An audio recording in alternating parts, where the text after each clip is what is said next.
When my grandmother died, Lisbon felt heavier.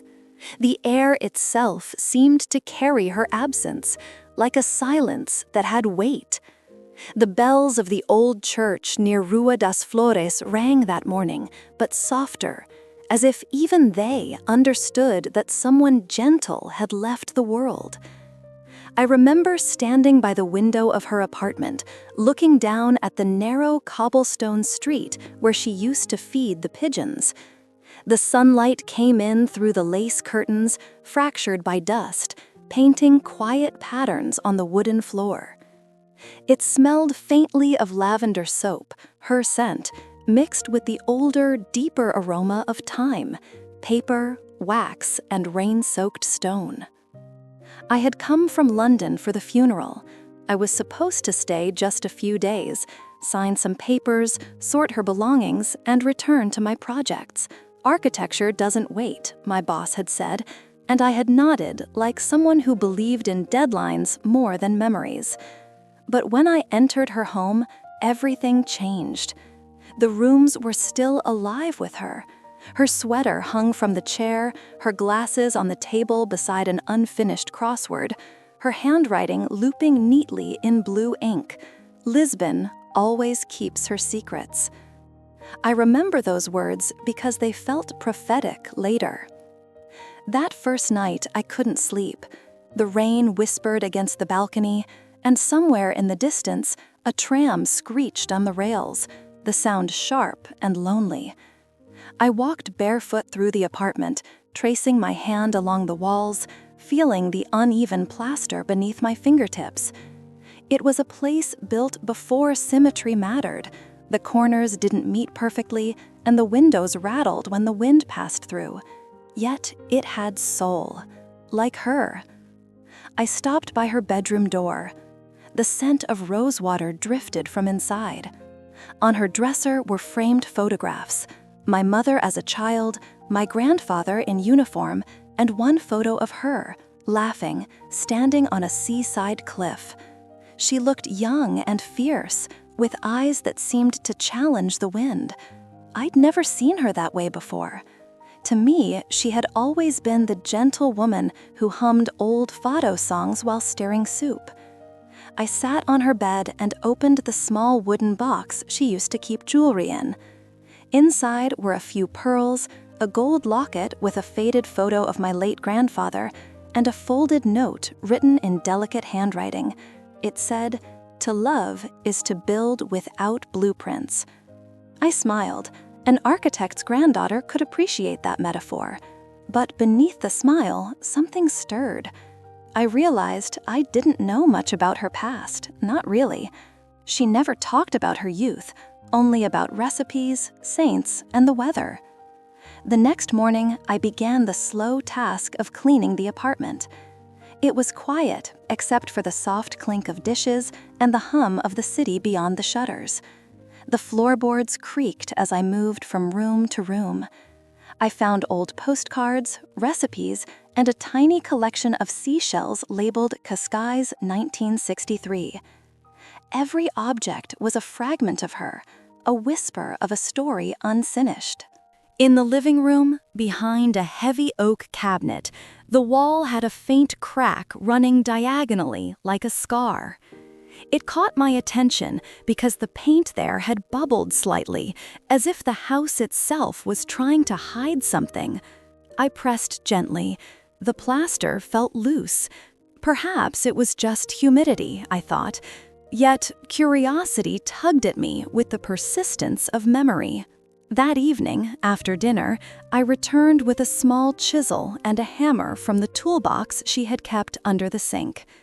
The rain had stopped, but the air was still damp, and I could smell the salt from the Tagus River carried by the wind. I knelt down beside the wall and began tapping gently, careful not to damage too much. The sound echoed in the hollow space behind. My heart quickened. I widened the crack until a piece of plaster gave way, revealing a dark cavity. Inside, wrapped in an old linen cloth, was a small wooden box, old but intact, sealed with a rusted clasp. I sat there, staring. The dust hung in the air like suspended time. When I opened the box, the smell of old paper and dried roses rose up, fragile and intimate. Inside were bundles of letters tied with faded blue ribbon, their edges yellowed, their ink faintly bled. The first one was dated June 12, 1961. The handwriting was unmistakably not hers, bolder, more masculine, with a touch of elegance. My fingers trembled slightly as I unfolded the first page. My dearest Amalia, Lisbon sleeps tonight, but I cannot. The city hums with your absence. The sea below the cliffs remembers your laughter. It still echoes there. I walked along the tram line to our cafe, hoping by some miracle you would appear, that I'd hear your voice again among the noise of the city. You didn't. And so I write, though I know you may never read these words. Love, when hidden, burns quietly like a lantern no one tends, but I would rather burn than forget. The letter ended with a name, Miguel. I read it twice, then 3 times. My chest felt tight, my breath shallow. Miguel. I had never heard that name in connection to my grandmother. My mind spun. Who was he? Why were these letters here? And why had she never mentioned them, or him? I took the box to the kitchen table and began reading one letter after another, each dated weeks apart, all addressed to Amalia. The handwriting remained consistent, passionate, tender, sometimes desperate. Some letters were sealed, never opened. Some had tear stains, faint but visible under the lamplight. It was as if an entire love story had been buried within these walls, hidden from the world and from me. Outside, the night deepened. Lisbon glowed softly through the windows, the yellow streetlights, the hum of a tram climbing the hill, a dog barking in the distance. I read until my eyes blurred. The letter spoke of stolen afternoons by the sea, of promises made in whispers, of the cruelty of circumstance. There was mention of someone, your father's disapproval, and the train I never took. It wasn't difficult to piece together fragments of a forbidden love, the kind that leaves ghosts behind. When dawn came, I hadn't slept. The city below was slowly waking, the smell of coffee drifting up from the bakery, the clatter of early trams. I sat at the table surrounded by a small universe of yellowed paper, feeling both like a thief and a witness. I thought about her final note, Lisbon always keeps her secrets. Maybe this was one of them. For days, I couldn't stop thinking about Miguel. His words haunted me. The tenderness, the regret. I imagined him as a young man standing at a port, watching ships leave, holding a letter that would never reach its destination. Was he still alive? The question became a quiet ache. I tried to focus on work. I even opened my laptop to review architectural drafts, but the sound of rain on the windows kept drawing me back to those letters. The city outside pulsed with a melancholic rhythm, fado music from a nearby tavern, seagulls circling above the rooftops, the smell of roasted chestnuts from the street vendor below. Every sense felt heightened, as if the past had opened a hidden doorway inside me. One afternoon, I decided to look for him. I began at the public registry, a modest building near Baisha. The clerk, an elderly woman with thin glasses, looked at me curiously when I asked if she could help locate a man named Miguel Oliveira. "It's a common name, senora," she said gently, but after I explained a bit more, the approximate years, the connection to my grandmother, she grew thoughtful. After a few moments, she scribbled something on a slip of paper. There was a Miguel Oliveira who lived near Alfama, born 1938, still listed alive, retired professor. I walked out into the sun, the name burning in my hand. Alfama, the oldest part of Lisbon, the labyrinth of narrow alleys and tiled houses. It felt right, like something inevitable. The tram took me up the hill, its wheels screeching softly as it climbed. The scent of grilled sardines drifted through open windows. Somewhere, a radio played an old Fado song. I could almost hear her humming along. My pulse quickened as the tram curved past Rua das Escolas Generais, and I stepped off near a small square shaded by orange trees. Number 17, that was the address on the note. The building was pale blue, its paint peeling, its balcony crowded with flower pots. I climbed the narrow staircase, my heart drumming louder with every step. When I reached the door, I hesitated. What was I even going to say? Hello, you don't know me, but I found your love letters hidden in my grandmother's wall. I almost turned back. But then I remembered the way she used to smile when she thought no one was watching. That small, private smile that now had a story behind it. I knocked. After a pause, the door opened. An old man stood before me, tall but stooped slightly, his eyes sharp behind round spectacles. His hair was white, his hands thin but steady. He looked at me for a long moment, and I saw something flicker in his gaze. Recognition or maybe disbelief. "Yes," he asked, his voice quiet but firm. "Are you Miguel Oliveira?" He nodded slowly. "Yes. Do I know you?" "My name is Sofia," I said, my voice trembling slightly. "I'm Amalia's granddaughter." He froze. The silence between us deepened, filled only by the soft hum of the street below. Then, in a whisper that seemed to carry years of memory, he said, "You look like her." I swallowed hard. "I found your letters," I said, "in her apartment." He closed his eyes briefly, as if the air had been pulled from the room. When he opened them again, they were bright with unshed tears. "You found them," he murmured, "after all these years." He stepped aside.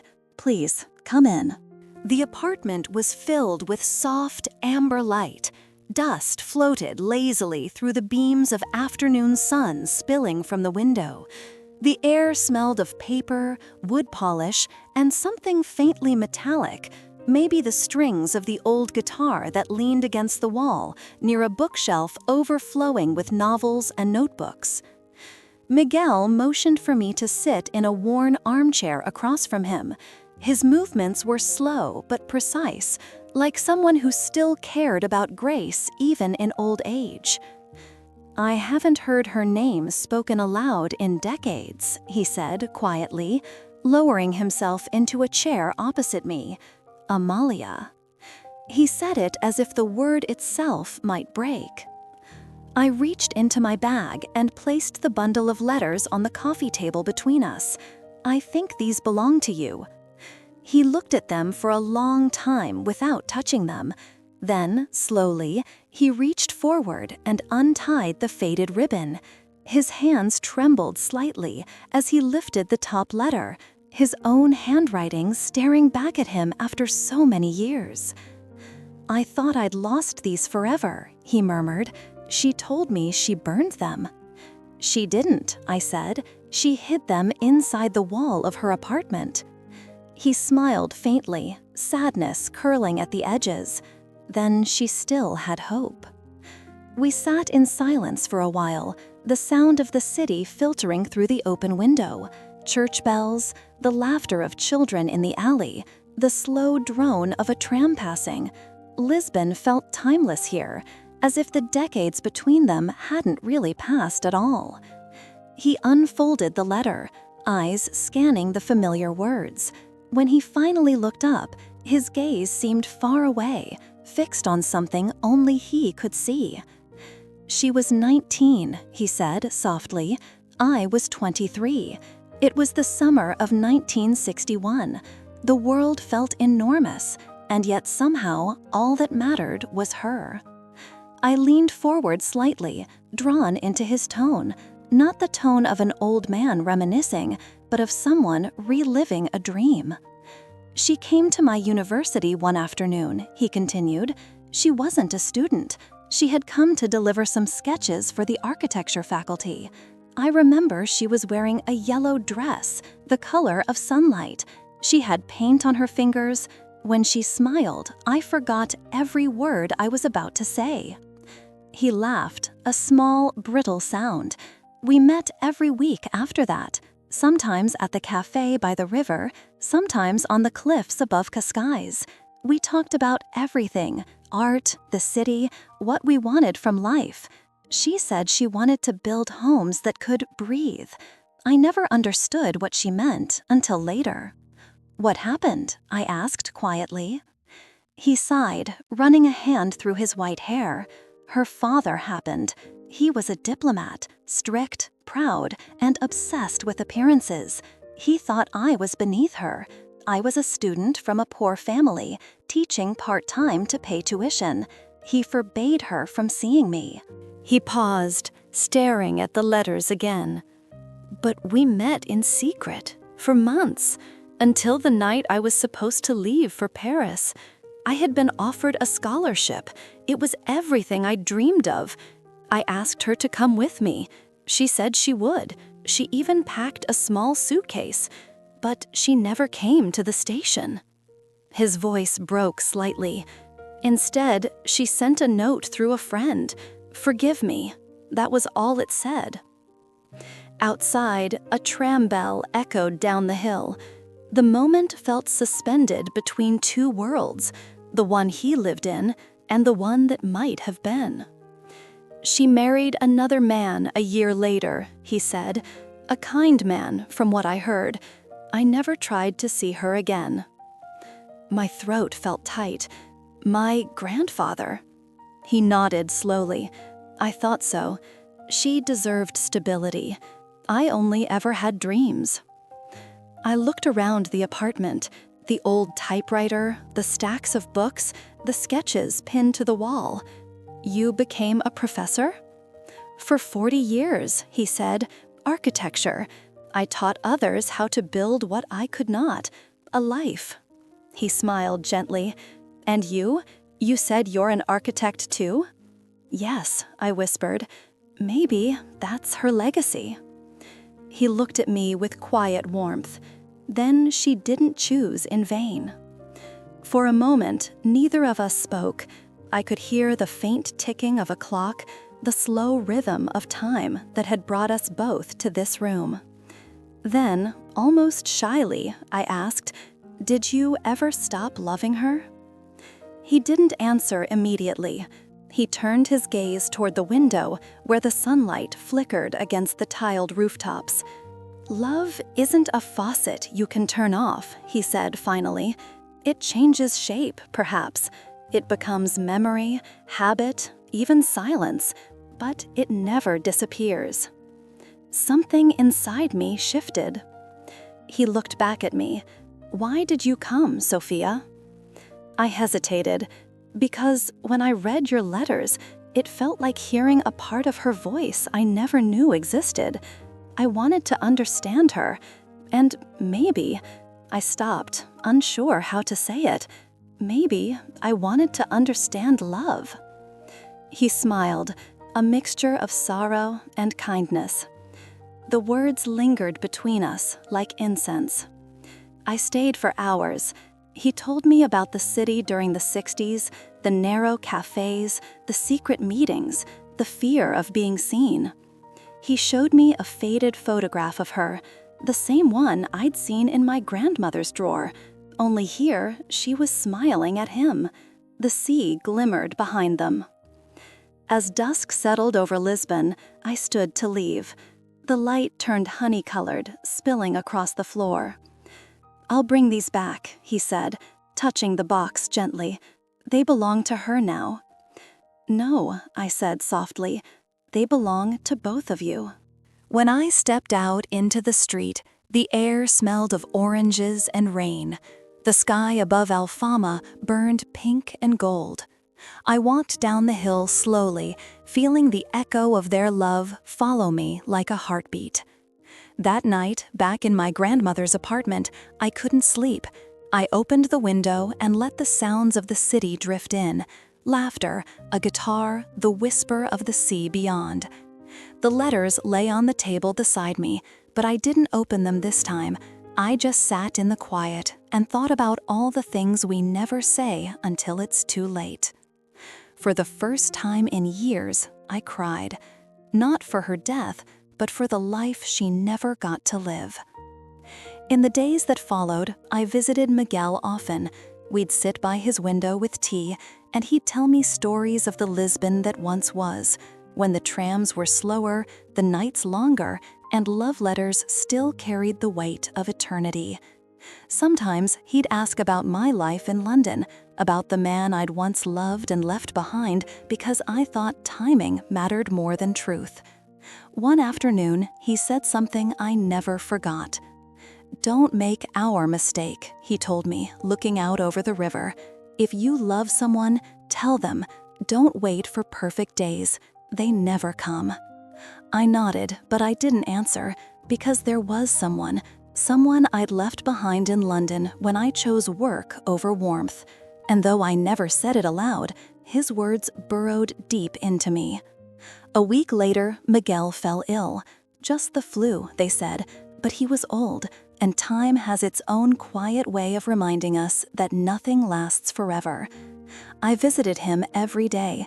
He was weak, but his eyes still held that same spark when he spoke of her. On the third night, he asked me to bring one of the letters. I chose the last one, dated August 1962. He held it carefully, his fingers trembling. "I wrote this the night before I left for Paris," he whispered, "but I never sent it. Maybe you should read it for me." I unfolded it gently. The ink had faded, but the words were still clear. "My dearest Amalia, if you're reading this, then I am already far from Lisbon. The city feels hollow without you. Every sound echoes your name. I don't know if love is enough to change the world, but I know it changed me. If someday you walk by the cliffs of Cascais and the wind feels like it's calling, that will be me, always." By the time I finished reading, tears had gathered in his eyes. He reached for my hand. "Promise me one thing," he said softly. "Don't hide your letters in walls." I smiled through tears. "I promise." He passed away 2 days later, quietly, in his sleep. The funeral was small, a few old colleagues, a neighbor, and me. I placed one of the letters in his coffin, the first one he'd written. "Love, when hidden, burns quietly," it had said. I thought it deserved to rest with him, finally at peace. Afterward, I went to the cliffs of Cascais. The sea was rough that day, the wind cold and alive. I stood there with my grandmother's locket in my hand, the sound of the waves crashing below. I whispered their names, Amalia and Miguel, and for a moment I imagined them together again, somewhere beyond the years, walking through the sunlight of 1961. The sky above Lisbon turned a deep indigo. I felt something loosen inside me, a thread of grief unraveling into light. When I returned to the apartment that night, I sat at the same table where I had first read his letters. The papers were still there, the ink faded but eternal. The city outside was quiet, only the faint hum of a tram echoing through the hills. I took out a sheet of paper, and I began to write. Dear Daniel. The words came slowly at first, like a heartbeat learning to trust again. I wrote about Lisbon, about love, about walls and the things we hide inside them. I wrote about her and him, and the way stories repeat themselves until someone decides to change the ending. When I finished, I sealed the envelope and placed a small stamp in the corner.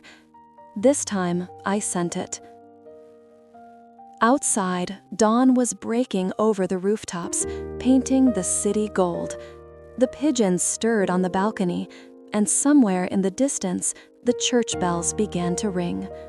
The light spilled through the window, warm and forgiving, touching everything it could reach. And for the first time, I felt free.